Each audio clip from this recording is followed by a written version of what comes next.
रूस की हाइपरसोनिक मिसाइलें यूक्रेन युद्ध में बेअसर साबित हुई, जिसके बाद ब्रह्मोस मिसाइल ने अपनी जबरदस्त उपस्थिति दर्ज कराई है। यूक्रेन में ब्रह्मोस की अमोघ शक्ति ने ऐसा कोहराम मचाया कि रूस ने भी भारत की ताकत का लोहा मान लिया। ना तो नाटो के रडार इसे पकड़ पाए और ना ही यूक्रेन के मिसाइल डिफेंस सिस्टम इसे भेद पाए। इसके मायावी प्रहार से हर तरफ हाहाकार मच गया। दोस्तों, भारत और रूस ने मिलकर ब्रह्मोस मिसाइल बनाई है, लेकिन रूस को कभी यह यकीन नहीं था कि भारत उसकी मिसाइलों का भी बाप बन जाएगा। ब्रह्मोस दुनिया की सबसे तेज रफ्तार से हमला करने वाली मिसाइल है। रूस को अपनी खुद की सुपरसोनिक से लेकर हाइपरसोनिक मिसाइलों पर ज्यादा भरोसा था, लेकिन यूक्रेन युद्ध में उसके एक के बाद एक सभी हथियार बेकार साबित होने लगे। तो अचानक उसे फिलीपींस वाली बात समझ आने लगी, जिसने अभी हाल ही में भारत से ब्रह्मोस मिसाइलें खरीदकर चीन की छाती पर तान दी हैं। इन मिसाइलों को लगाने के बाद फिलीपींस न केवल लगातार और मिसाइलों की मांग कर रहा है, बल्कि उसने दुनिया को बता दिया कि यह मिसाइल आखिर क्या चीज है।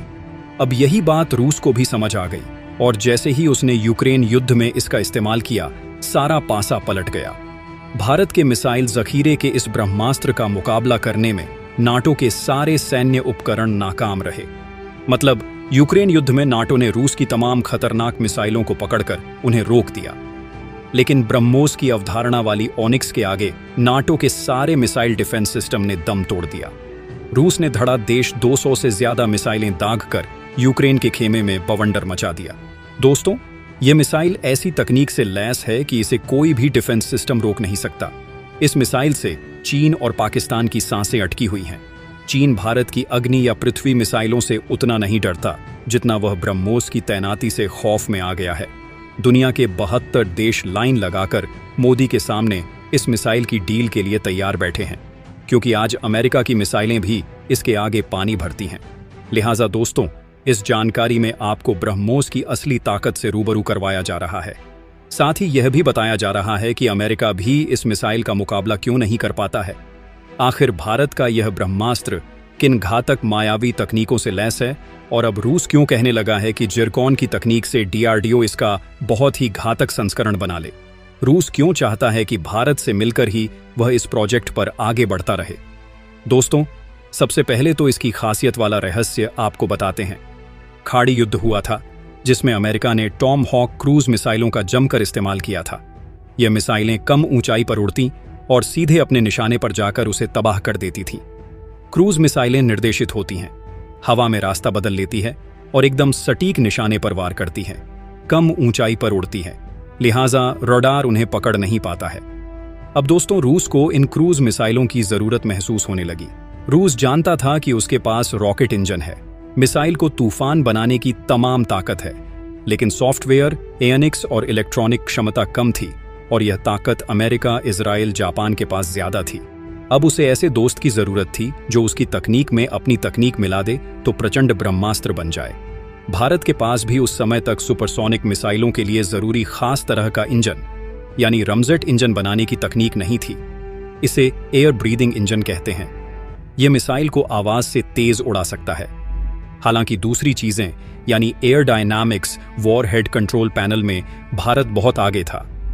दूसरी ओर रूस ने क्रूज मिसाइल का बेहद खतरनाक इंजन विकसित कर लिया था, लेकिन वह बाकी मामलों में पीछे था। तो आज से 29 साल पहले भारत और रूस एक मेज पर बैठे। दोनों देशों ने मिलकर यह तय किया कि एक ऐसी मिसाइल बनाई जाए जो दुनिया में किसी के भी पास नहीं है, और उसका तोड़ भी किसी के पास नहीं हो, जो एक साथ सभी जगह से काम कर सके, यानी आसमान, जमीन, समंदर के ऊपर और समंदर के नीचे। दोस्तों, भारत उस वक्त सॉफ्टवेयर में तेजी से आगे बढ़ चुका था, लिहाजा इस मिसाइल पर काम हुआ और पूरी दुनिया देख रही है कि इस मिसाइल के आगे कुछ नहीं ठहरता है। रूस इसका यूक्रेन युद्ध में इस्तेमाल नहीं कर रहा था, लेकिन अब आखिरी मोर्चे पर जब उसे हार मिलने लगी तो इसकी एंट्री करवा डाली, और जैसे ही इसकी एंट्री हुई है, पूरा पासा पलट चुका है। बड़ी बात तो ये है दोस्तों, चीन के दुश्मन देश यानी फिलीपींस ने दुनिया को इसकी असली खासियत बताई, तो अब भारत के पास ओनार्डर्स की लाइन लग चुकी है। दोस्तों, इस मिसाइल की खास बात आपको बताऊं तो यह एक सुपरसोनिक मिसाइल है, यानी आवाज की गति से भी तेज। इसमें मुख्य तौर पर 2 चरण हैं।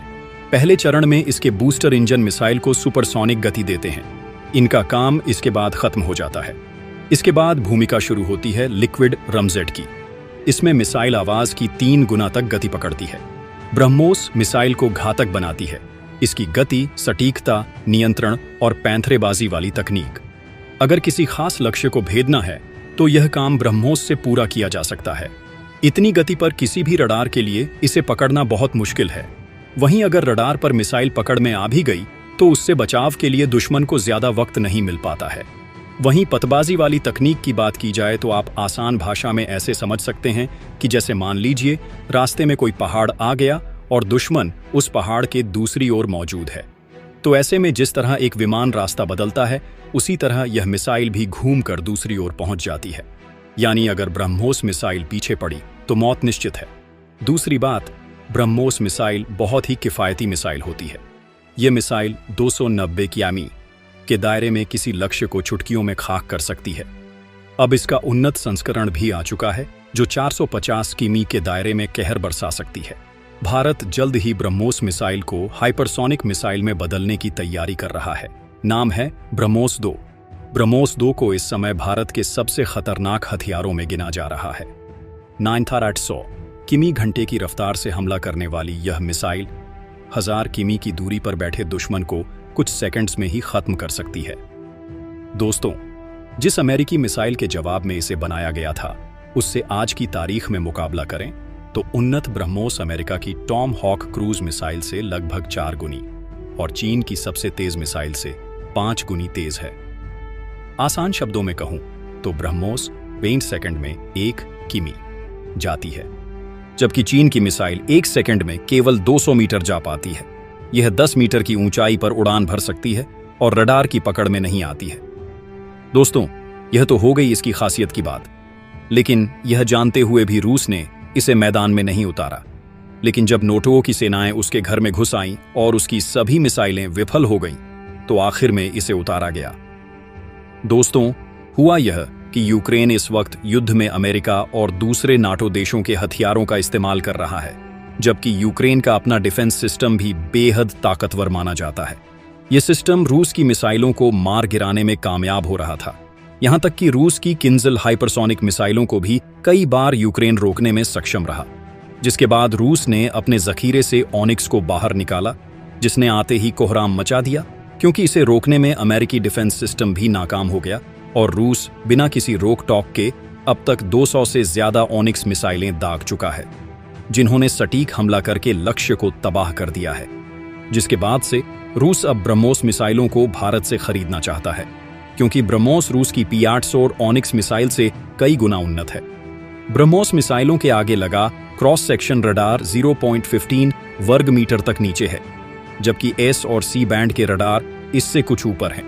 इस वजह से इन्हें पकड़ना नामुमकिन हो जाता है। यहां तक कि खुद रूस का S-400 मिसाइल डिफेंस सिस्टम, जिसे दुनिया का सबसे ताकतवर डिफेंस सिस्टम माना जाता है, वह भी इसे रोकने में नाकाम है। इसी वजह से यूक्रेन के ताकतवर डिफेंस सिस्टम के अलावा अमेरिका के डिफेंस सिस्टम भी इसे नहीं रोक पाए और अब रूस सबसे ज्यादा इन्हीं मिसाइलों से हमला कर रहा है। ब्रह्मोस की इस ताकत से चीन पाकिस्तान दोनों परेशान हैं कि दोनों के पास अमेरिका जैसा डिफेंस सिस्टम नहीं है। दोस्तों, आज से 3 साल पहले पाकिस्तानी राष्ट्रपति आरिफ अलवी ने कहा था कि भारत ने ब्रह्मोस ही नहीं, ब्रह्मोस 2 मिसाइल बनाई है। इस मिसाइल की गति 8.5 माइक है, मतलब आवाज की रफ्तार से 8.5 गुना ज्यादा तेज ब्रह्मोस मिनट के अंदर पाकिस्तान में प्रवेश कर सकती है। इसलिए हमें अपने डिफेंस को मजबूत बनाने की जरूरत है। मतलब दोस्तों, पाकिस्तान इस मिसाइल से कितने खौफ में है आप खुद समझ सकते हैं, क्योंकि उस घटना के ठीक 1 साल बाद 9 मार्च 2022 को रखरखाव के वक्त ब्रह्मोस मिसाइल पाकिस्तान की दिशा में दाग दी गई, जिससे पूरे में कोहराम मच गया। लेकिन बड़ी बात यह रही कि पाकिस्तान के सारे डिफेंस सिस्टम इसे डिटेक्ट तक करने में नाकाम रहे। बाद में खुद पाकिस्तान ने दावा किया कि मिसाइल करीब 400 फीट की ऊंचाई पर आवाज से 3 गुना ज्यादा रफ्तार से उड़ते हुए उनके एयर स्पेस में 100 किमी से ज्यादा अंदर तक घुस आई। गनीमत रही कि मिसाइल पर कोई वॉरहेड नहीं लगा था, जिससे कोई तबाही नहीं मची। पाकिस्तान इसके बाद से खौफ में आ गया था, क्योंकि उसके तमाम डिफेंस सिस्टम इसके आगे कचरा हो गए थे। कुछ लोगों का दावा यह भी है कि भारत इसके जरिए पाकिस्तानी डिफेंस सिस्टम को टेस्ट करना चाहता था, लेकिन इन दावों का कोई सबूत नहीं है। दोस्तों, भारत ने इस मिसाइल को रूस की मदद से तैयार किया है, लेकिन भारत का मकसद इस हथियार को पूरी तरह से स्वदेशी बनाना है, जिसके लिए वह ताकत लगा रहा है और अब तक वह इस मिसाइल का 70% स्वदेशीकरण कर चुका है। बाकी का 30% भी वह जल्द ही स्वदेशी करने में देर नहीं लगाएगा, जिसके बाद भारत इस तरह की तमाम उन्नत मिसाइलें भी तैयार करेगा। भारत अब इस मिसाइल का ईंधन भी खुद ही तैयार करता है, जिसे पहले रूस से मांगना पड़ता था। डीआरडीओ के वैज्ञानिक इस मिशन में लगे हुए हैं। इस मिसाइल की मांग ने खुद अमेरिका को भी सुलगा दिया है, क्योंकि दुनिया के बाजार में ब्रह्मोस का इतना जलवा कायम होता जा रहा है। कई देश इसे लेकर कतार में हैं। इस मिसाइल को भारत पहले ही फिलीपींस को सप्लाई कर चुका है, जबकि इसके अलावा Malaysia, Indonesia, Cuba, UAE, Saudi Arab, Brazil और वियतनाम भी इस मिसाइल को खरीदने की होड़ में शामिल है। वहीं भारतीय रक्षा मंत्रालय ने भारतीय नौसेना के लिए ब्रह्मोस एयरोस्पेस से ब्रह्मोस मिसाइल खरीदने की डील भी की है। और ये जानकारी पसंद आई हो तो वीडियो को लाइक और हमारे चैनल को सब्सक्राइब करना ना भूलें। जय हिंद, जय श्री राम।